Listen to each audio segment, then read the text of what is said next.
Assalamualaikum warahmatullahi wabarakatuh.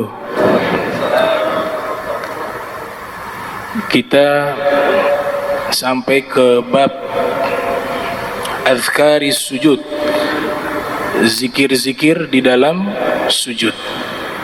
Artinya kita sekarang sampai ke pembahasan tentang masalah sujud.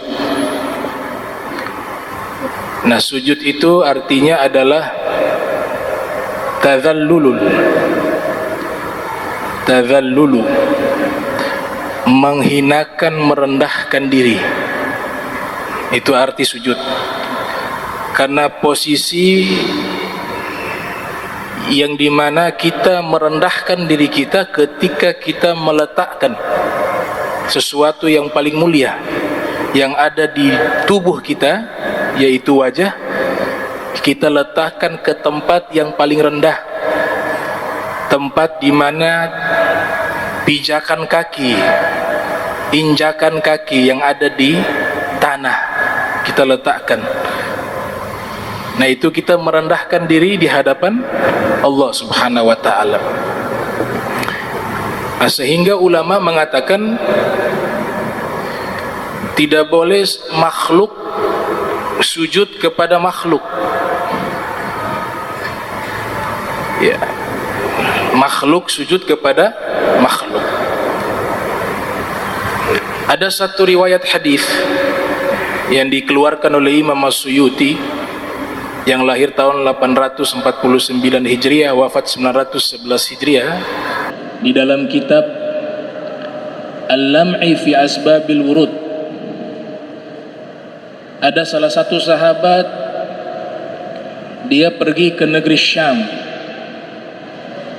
Dia melihat para rahib-rahib dari golongan ahli kitab ketika mereka disambut oleh umatnya, itu mereka sujud. Jadi rahib-rahib itu baik dari Nasrani dan Yahudi dianggap sebagai orang-orang yang suci, orang-orang yang baik. Kalau datang, itu pengikutnya sujud, menghormati. Maka ini sahabat menyaksikan hal itu. Maka sahabat ini mengatakan, kalau mau membandingkan ini rahib-rahib dengan Nabi Muhammad sallallahu alaihi wasallam, tentu Nabi Muhammad jauh lebih mulia. Maka seharusnya orang yang layak untuk kita sujud menghormati kepada makhluk lainnya tentu saja Nabi Muhammad sallallahu alaihi wasallam. Jadi ini dia beristihad. Ini sahabat, dia beristihad bagaimana sih cara menghormati Nabi Muhammad. Kalau pendeta-pendeta itu dihormati oleh umatnya, oleh pengikutnya dengan cara sujud di hadapan mereka, maka Nabi Muhammad lebih layak untuk kita hormati dengan cara sujud kepada Nabi Muhammad sallallahu alaihi wasallam. Nah, falamma raja'a ila al-Madinah, ketika sahabat ini kembali ke kota Madinah, dia bertemu Nabi Muhammad SAW. Kemudian dia ingin mengutarakan, dia menceritakan, ya Rasulullah, saya pergi ke negeri Syam. Para pendeta-pendeta mereka itu ketika dimuliakan, dihormati, mereka sujud untuk menghormati pendeta-pendeta tersebut, rahib-rahib tersebut. Dan saya berpikir engkau lebih layak untuk kami perlakukan seperti itu. Nah, kemudian Nabi mengatakan, yang kesimpulannya Nabi melarang itu. Nabi melarang, kemudian Nabi mengatakan, lau amartu ahadan an yasjuda li ahadin la amartu imra'atan an tasjuda li zawjiha. Seandainya saya perintahkan seseorang sujud kepada seseorang yang lainnya, maka tentu yang saya perintahkan istri sujud kepada suaminya. Karena begitu haknya suami begitu sangat besar untuk dimuliakan. Nah, ini sifatnya larangan sujud kepada makhluk. Kalau berbicara hukum, di sini dirinci. Ada sujud yang haram, ada sujud yang wajib, ada sujud yang makruh, ada sujud yang sunnah. Itu ada rinciannya. Ulama membagi secara global sujud terbagi dua. Sujud terbagi dua secara global, secara keseluruhan. Dan kata sujud ini Allah sebutkan di dalam Al-Quran dari seluruh bentuknya itu 91 kali. Kalau kita mau hitung arti dan kata daripada sajada, yasjudu, sujudan sampai pembentukan semuanya, itu ada 91 kali. Dibagi oleh ulama sujud terbagi dua. Yang pertama namanya sujud tahiyatin wa ikramin, sujud penghormatan. Sujud penghormatan. Di dalam Al-Quran itu disebutkan firman malaikat sujud kepada Nabi Adam. Wa isqulna lil malaikati isjudu li Adam fasajadu illa iblis aba wastakbar wa kana minal kafirin. Kami berfirman, kami di sini adalah Allah. Sebutnya kami karena Allah memuliakan dirinya. Bukan berarti kami di sini banyak, tapi li ta'zim nafs, mengagungkan dirinya yang maha besar. Kami berfirman kepada malaikat, sujudlah kepada Adam. Maka malaikat sujud, fasajadu illa iblisa, kecuali iblis yang tidak mau sujud. Qala al-mufassirun fi kutubihim, para ulama tafsir mengatakan di dalam kitab-kitab mereka, ini namanya sujud penghormatan, bukan sujud ibadah. Sujud penghormatan. Nabi Yusuf juga diceritakan saudara-saudaranya sujud kepada Nabi Yusuf. Sujud penghormatan, bukan sujud ibadah. Niatnya menghormati, memuliakan. Para fuqaha mengatakan tradisi sujud penghormatan seperti ini sudah dihapus dengan adanya syariat Islam. Tradisi sujud ini di zaman dulu dibolehkan. Di zaman para nabi-nabi terdahulu hukumnya boleh-boleh saja, gak ada masalah. Buktinya malaikat sujud kepada Nabi Adam, saudara-saudara Nabi Yusuf juga sujud kepada Nabi Yusuf. Para ulama minal fuqaha mengatakan, namun sujud semacam ini telah dihapus dengan adanya hukum Islam yang dibawa oleh Nabi Muhammad sallallahu alaihi wasallam. Nah, sujud ini kalau kita lakukan menghormati orang, menghormati guru, kita sujud, itu terjadi khilaf. Tapi gak ada yang berfatwa syirik. Kita harus tempatkan masalah pada tempatnya ya. Kalau syirik niat ibadah, syirik. Tapi kalau menghormati, ulama fikih terjadi khilaf. Ada satu kitab berjudul Al-I'lam Biqawati'il Islam, karya Al-Imam Ibnu Hajar Al-Haytami. Ia mengatakan hukumnya makruh, tidak baik. Jadi kita menghormati seseorang sampai kita sujud, hukumnya tidak baik, makruh. Sebagian mengatakan kalau terjadi fitnah di tengah-tengah masyarakat, kita muliakan seseorang sampai kita sujud, justru memunculkan masalah, hukumnya haram. Tapi bukan hukumnya syirik ya, beda. Kalau syirik itu berat. Asyirkun ithmun azim. Kalau syirik sujud kepada apapun, menganggap ada Tuhan, kita sembah kepada Allah sekaligus menyembah kepada orang tersebut, baru syirik. Nah itu ditinjau dari hukum fikih. Jadi menempatkan hukum itu harus spesifik, harus rinci, tidak langsung syirik. Lihat kau sujud untuk apa itu? Oh mau ibadah, oh bisa keluar dari keislaman. Tobat, minta istitabah, minta dia tobat, dimaafkan, selesai. Tobat sungguh-sungguh, dimaafkan. Kau sujudnya untuk apa itu?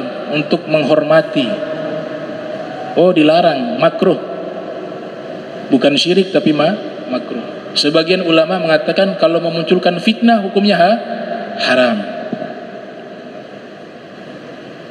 Kalau Nabi kita Muhammad SAW dalam riwayat bukan hanya disujuti, cium kaki. Ada riwayat begitu. Orang-orang Nasrani datang cium kakinya Nabi Muhammad. Sayyidina Ali bin Abi Thalib juga pernah mencium kaki Sayyidina Abbas ibn Abdul Muttalib. Kalau tidak terjadi fitnah seperti itu di kalangan mereka, ya untuk mereka paham itu, akidah mereka sudah terjaga. Nah dari sinilah muncul perbedaan pendapat bahwa sujud itu kalau menghormati bisa makruh, bisa haram. Sebagian mengatakan kalau Sayyidina Ali perlakukan itu hukumnya boleh, menghormati Sayyidina Abbas. Nah, cuma kalau kita tarik di zaman sekarang lebih bijak, jangan, nggak perlu. Ya, ada kaum solihin itu ketika jangankan mereka cium kaki, ya cium tangan saja itu. Al Habib Abu Bakar Al Adni mengatakan orang yang cium tangan saya itu ka qal'ati aini, itu bagaikan dia mencongkel mataku. Artinya dia merasa dirinya ini tidak layak dimuliakan seperti itu. Gitu.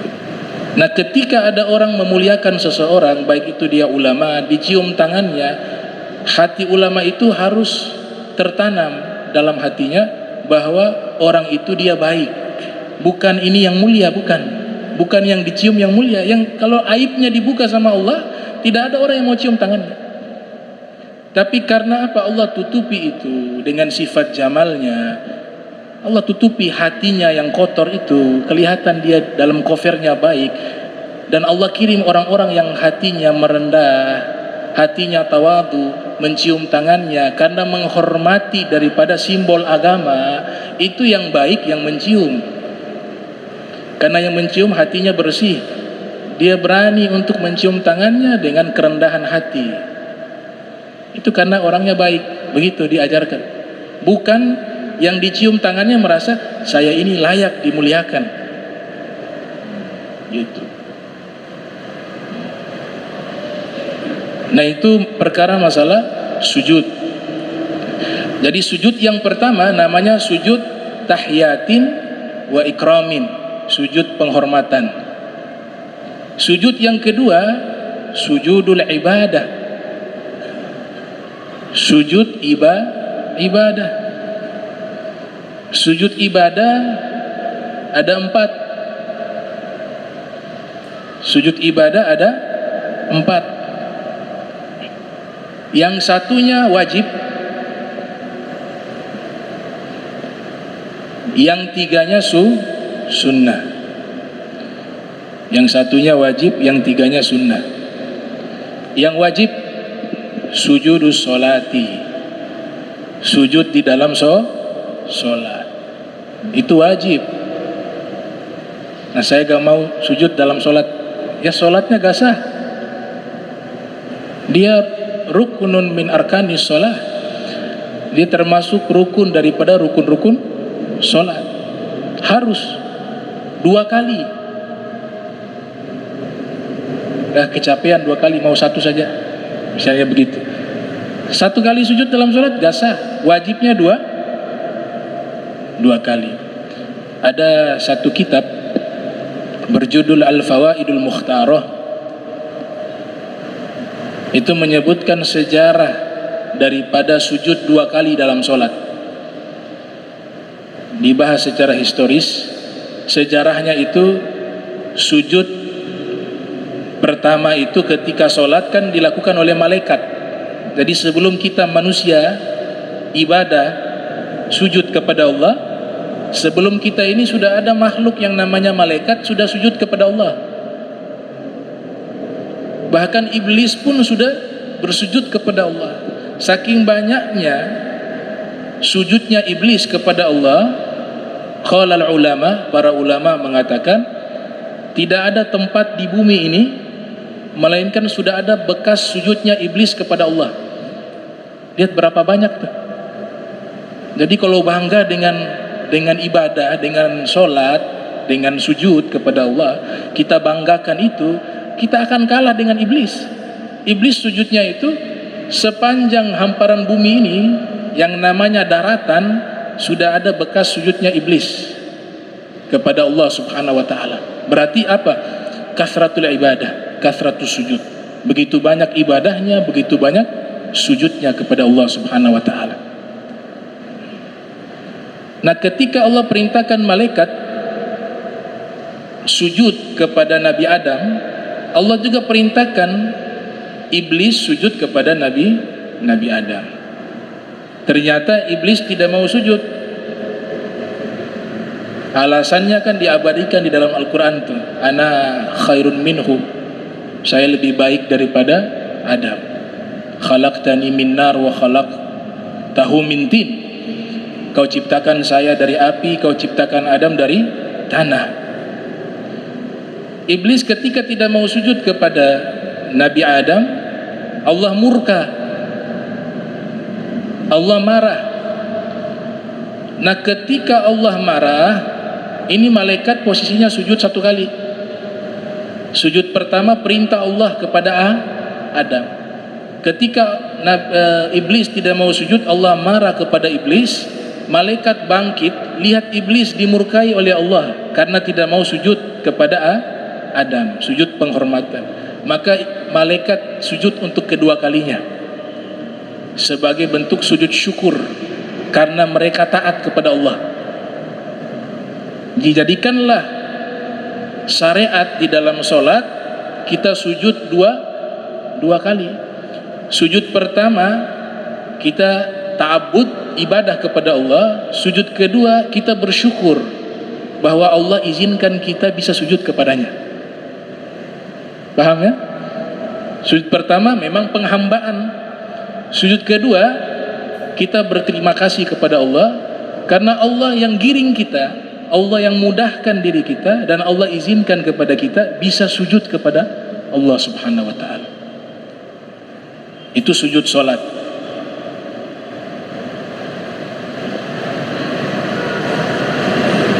Hukumnya wajib. Bacaannya apa ketika sujud sholat? Subhana rabbiyal a'la wa bihamdihi. Maha suci Allah, maha besar Allah, yang maha a'la, maha tinggi, wa bihamdihi, dan seluruh pujian disandangkan, ditujukan kepada Allah Subhanahu wa ta'ala. Sujud yang kedua, sujud tilawah. Sujud tilawah. Apa itu sujud tilawah? Di dalam Al-Quran itu ada beberapa ayat di dalam surat, di dalam Al-Quran kurang lebih ada 15 ayat yang ketika membaca baik di dalam sholat maupun di luar sholat disunnahkan dia sujud. Namanya sujud tilawah, sujud bacaan Al-Quran, sujud tilawah. Ada 15 tempat di dalam Al-Quran.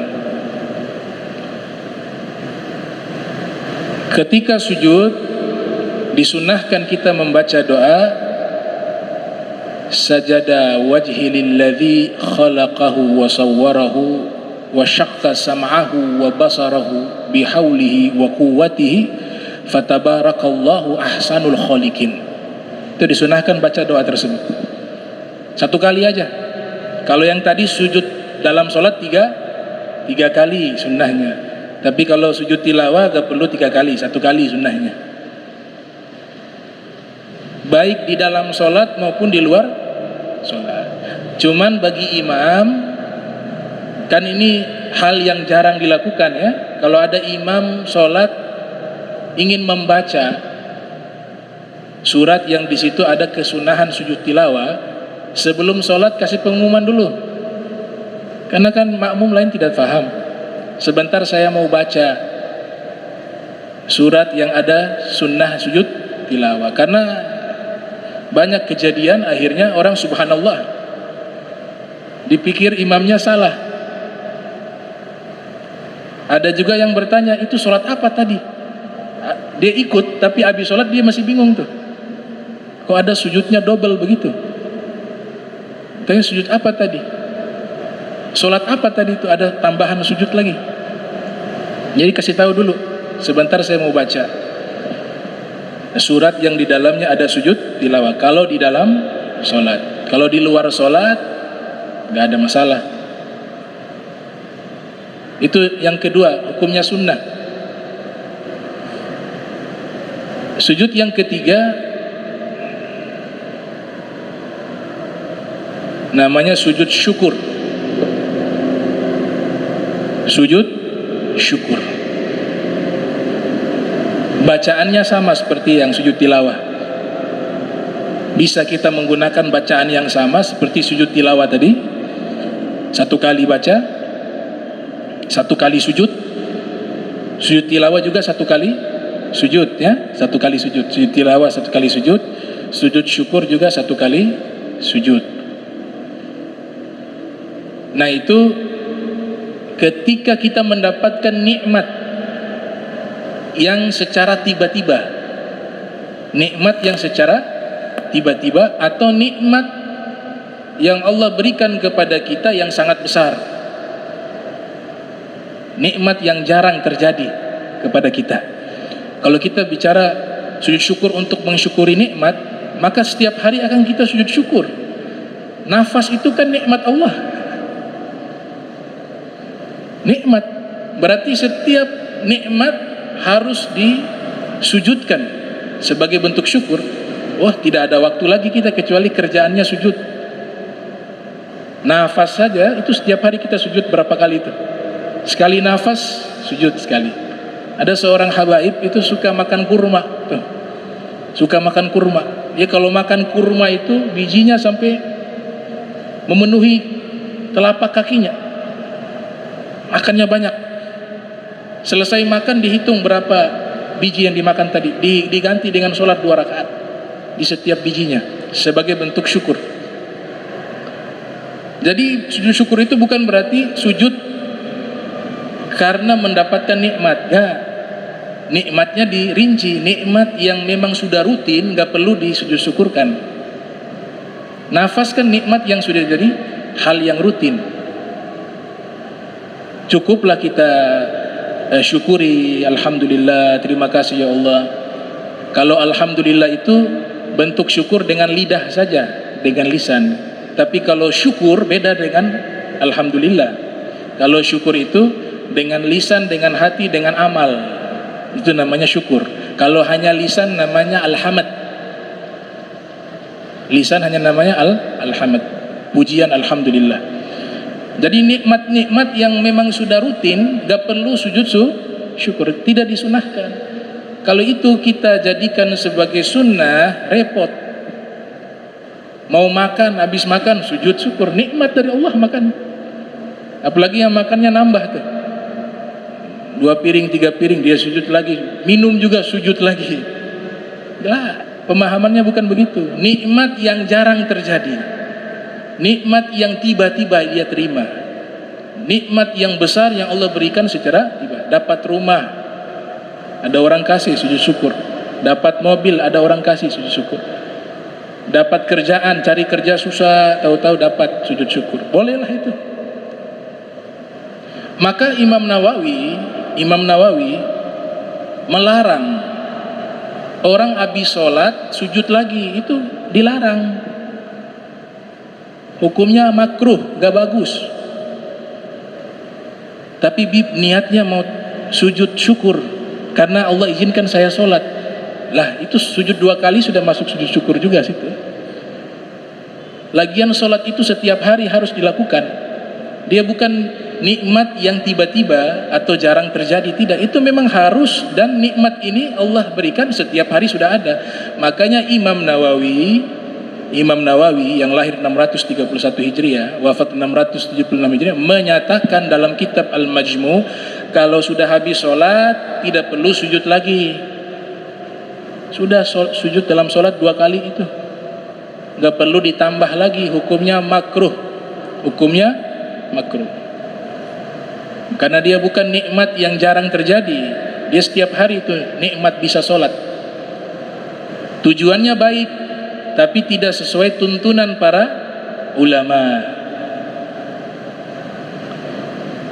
Nah, sujud yang keempat, sujud sahwi. Dalam sholat ada lupa apa, ya kita sujud. Itu nanti rinciannya dalam kitab fikih tuh.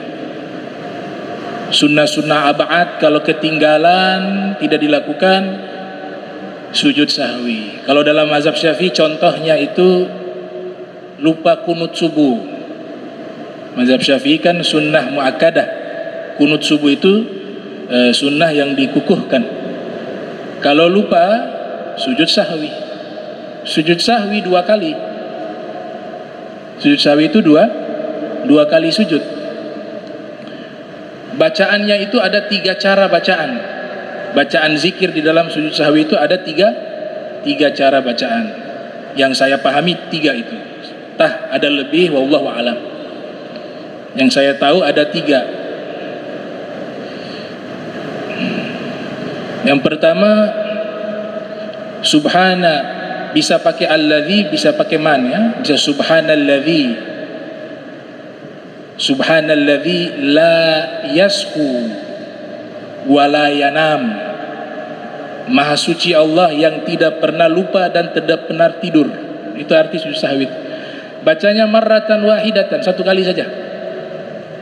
Bacanya satu kali. Subhanalladzi la yashu wa la yanam. Maha suci Allah yang tidak pernah lupa. Allah tidak pernah lupa. Nabi-nabi juga tidak pernah lupa. Jangankan Allah, para anbiya, para rasul tidak punya sifat lupa. Kalau ada para nabi punya sifat lupa, maka akan ada wahyu yang tertinggal, yang belum disampaikan. Jadi mustahil para nabi itu punya sifat lupa. Itu sujud sahwi, nabi lupa. Wah, bahaya ini kalimat. Kau mengatakan Nabi Muhammad lupa. Unsi itu, Nabi katakan, bukan saya lupa, Allah membuat saya lupa pada waktu itu saja, sehingga keluar hukum sujud sahwi.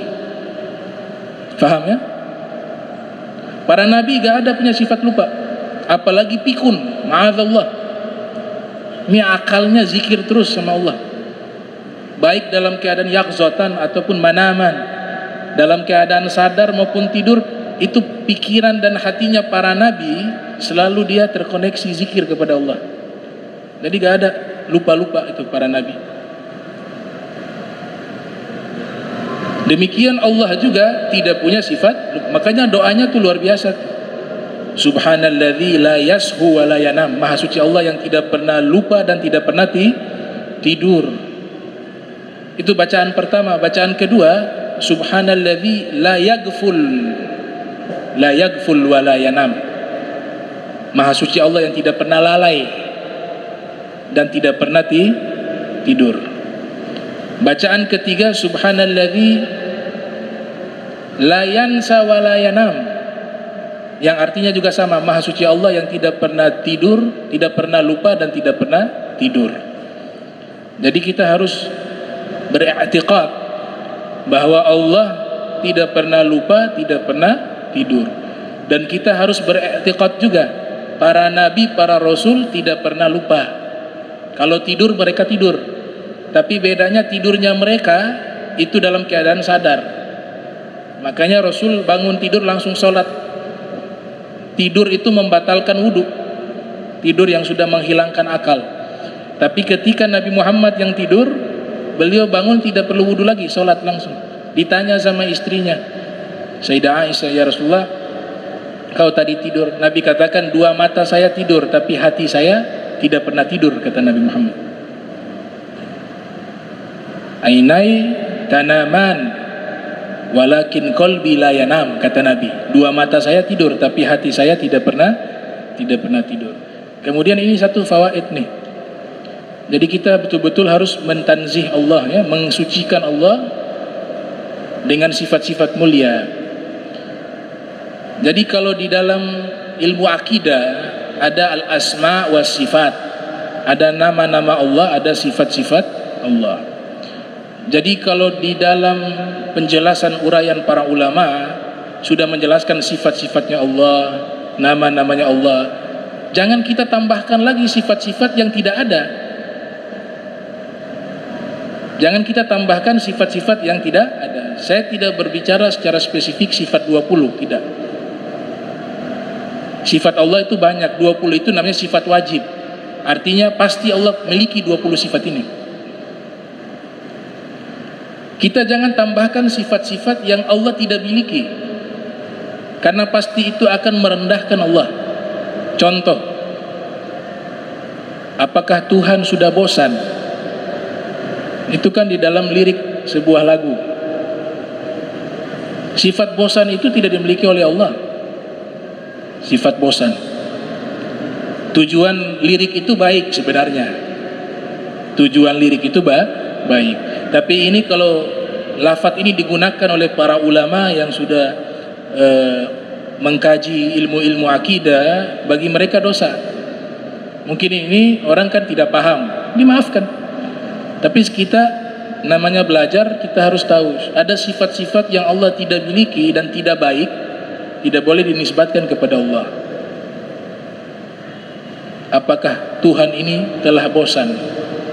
Kata bosan itu bukan sifatnya Tuhan.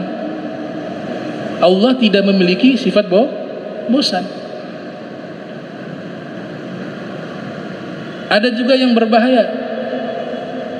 Membaca Al-Quran, membaca hadis Nabi, di situ ada informasi Allah selalu bertanya. Betul tidak? Banyak di dalam Al-Quran, banyak tuh. Wahai Musa, wa ma tilka biyaminika ya Musa, wa ma tilka biyaminika ya Musa. Itu kan Allah bertanya tuh, apa yang ada di tangan kananmu wahai Musa? Jangan kita yakini Allah bertanya. Jangan. Definisi bertanya itu adalah talabul ilmi atau talabu syai' ma lam yakun ma'luma min qabl. Itu definisi bertanya. Bertanya itu adalah meminta tambahan pengetahuan yang sebelumnya tidak tahu. Orang kalau bertanya kan artinya sebelumnya tidak tahu. Saya tidak tahu, makanya saya bertanya. Nah, bagi Allah jangan kita anggap ini Allah bertanya, jangan. Tapi Allah Ta'ala sedang memperpanjang dialog dengan Nabi Musa untuk memuliakan Nabi Musa. Biasanya dialog itu menjadi panjang ketika muncul pertanyaan. Kita ketemu orang nih, bagaimana kabar? Nah, itu kan memulai perbincangan. Baik, begini. Jadi beda. Makhluk bertanya dengan Allah bertanya itu beda. Kalau makhluk bertanya karena tidak tahu, tapi Allah bertanya untuk memuliakan orang yang ditanya agar durasi dialognya menjadi panjang sebagai penghormatan. Makin lama berdialog dengan Allah makin mulia. Tapi kalau kita pahami, oh ini Allah bertanya. Nah, para muhaddisun selalu berhati-hati tuh menambahkan footnote. Selalu mengatakan Allah wa rasuluhu a'lam. Ketika Allah bertanya, para nabi di keterangan para muhaddisun mereka menambahkan selalu para nabi mengatakan Allah wa rasuluhu a'lam. Itu kalimat yang keluar dari lisannya Nabi Muhammad. Karena tentu Allah tahu, gak ada sesuatu melainkan Allah tahu. Jadi bertanyanya Allah bukan mencari tambahan pengetahuan atau karena ketidaktahuan, tapi Allah ingin memberikan kemuliaan kepada orang yang diajak dialog. Di ayat tersebut Nabi Musa. Nah, kemudian sujud terakhir, ada sunnah-sunnah atau syarat-syarat, mohon maaf bukan sunnah-sunnah, syarat-syarat sujud dalam sholatnya itu punya syurut, punya syarat. Di dalam kitab Safinatun Najah itu dijelaskan syurutus as-sujud sab'atun, syurutus sujud sab'atun, syarat-syarat sujud ada 7. Syarat-syarat sujud ada 7. Yang pertama,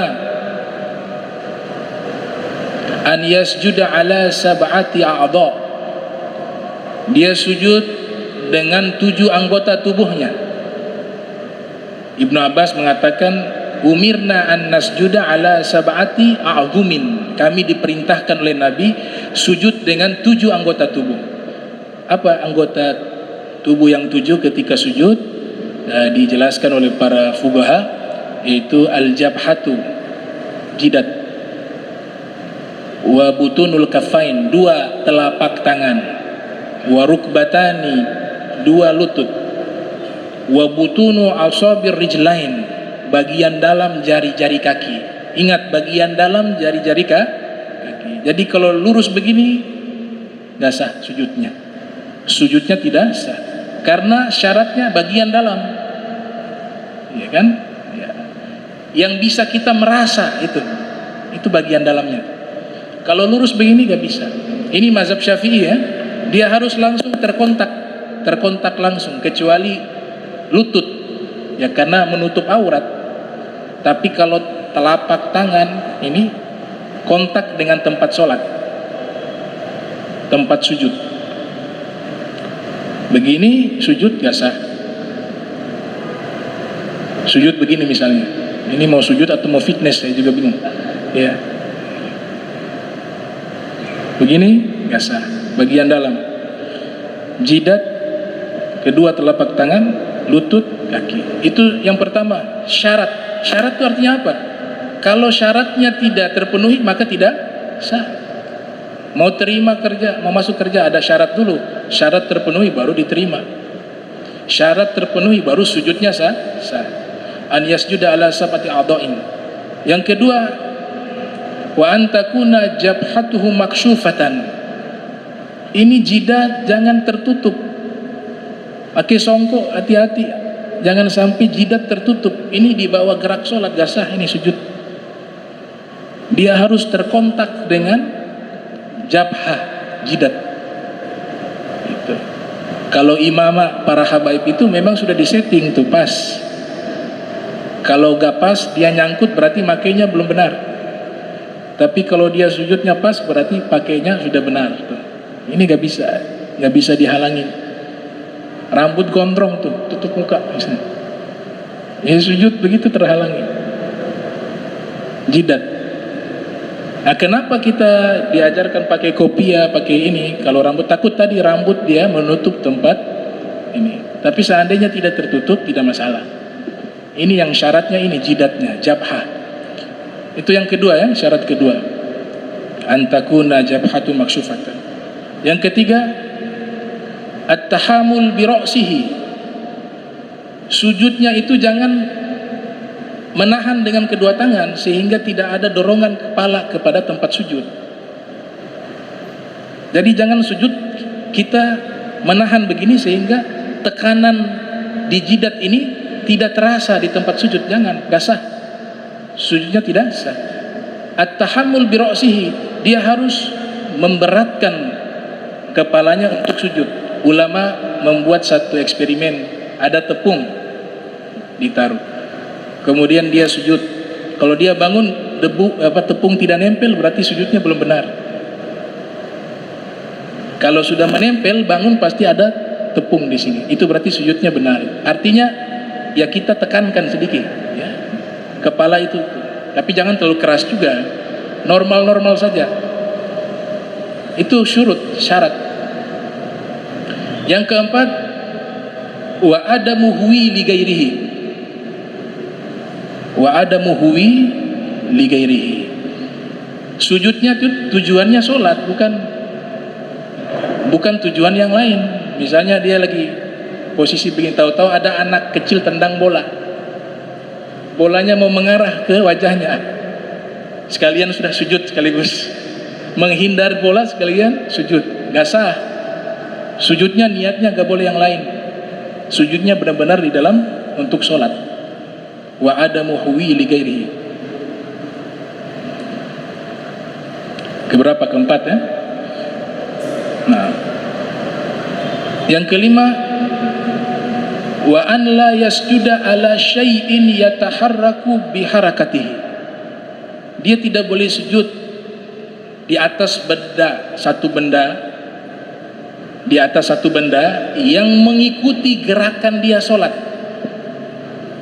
Saya sholat pakai ini rida, ini kan posisi sholat ngikut. Rida saya begitu panjang tuh, saya lingkar. Ketika sujud, ini rida saking panjangnya dia sampai menutupi sejadah tempat sujud. Saya sujud di atas rida saya, tidak sah sujud saya, karena dia mengikuti gerakan sholat saya. Tapi kalau saya lepaskan sah, karena tidak mengikut kepada gerakan sholat saya. Contoh yang sederhana, sholat di lapangan lah, sholat hari raya misalnya, Idul Fitri atau Idul Adha. Kita sholat, di bawah sandal kita nginjak kotoran hewan. Kalau saya sholatnya menggunakan sandal, sholat saya tidak sah. Karena ketika menggunakan sandal, dia masuk kepada bagian mengikuti saya dalam sholat. Tapi kalau saya lepaskan sandal, walaupun di bawah sandal ada kotoran, saya tidak gunakan itu sandal, saya injak di atas sandal, sholat saya sah, karena tidak mengikuti gerakan sholat. Kasus yang sama dengan sejadah. Sejadah itu kalau di bawahnya ada najis, sah tidak sholatnya? Sejadah nih, di bawahnya ada kotoran hewan, kena najis kan tidak sah. Hukumnya sah dengan catatan najis tersebut tidak tembus. Kalau dia tembus tidak sah, karena pasti terkontak langsung dengan najis. Tapi kalau tidak tembus, itu sejadah begitu tebalnya dan najis di situ kering misalnya, sekalipun dia basah tapi tidak tembus, maka sholat di atas sejadah yang di bawahnya ada najis hukumnya sah. Itu fikih berbicara seperti itu. Yang keenam, syarat keenam, irtifa'u asafilihi ala a'alihi. Bagian kepalanya dengan pantatnya lebih tinggi daripada kepala. Jadi jangan sampai sejajar. Sujud sejajar itu bagaimana? Susah juga. Pokoknya di kitab fikih mengatakan kepala di bawah, pantatnya lebih ke atas. Dan yang terakhir, yang ketujuh, at-tuma'ninatu fih. Harus ada diam sesaat dalam sujud. Jangan belum sempat baca Subhana Rabbil A'la dia langsung bangun. Harus ada diam sesaat di situ. Ya paling minimal tadi 3 kali kita baca itu sudah masuk tuma'ninah. Nah itu syarat-syarat sujud. Nah insyaallah nanti kita lanjutkan pembahasan tentang bab sujud. Mudah-mudahan kita semua panjang umur, sehat walafiat, diberikan istiqomah fi ta'ah wal ibadah. Subhanaka bihamdika asyhadu an anta astaghfiruka wa atubu ilaik. Wa sallallahu ala sayyidina Muhammadin wa ala alihi wa sahbihi wa barik wasallam. Wa lafu minkum wassalamu alaikum warahmatullahi wabarakatuh.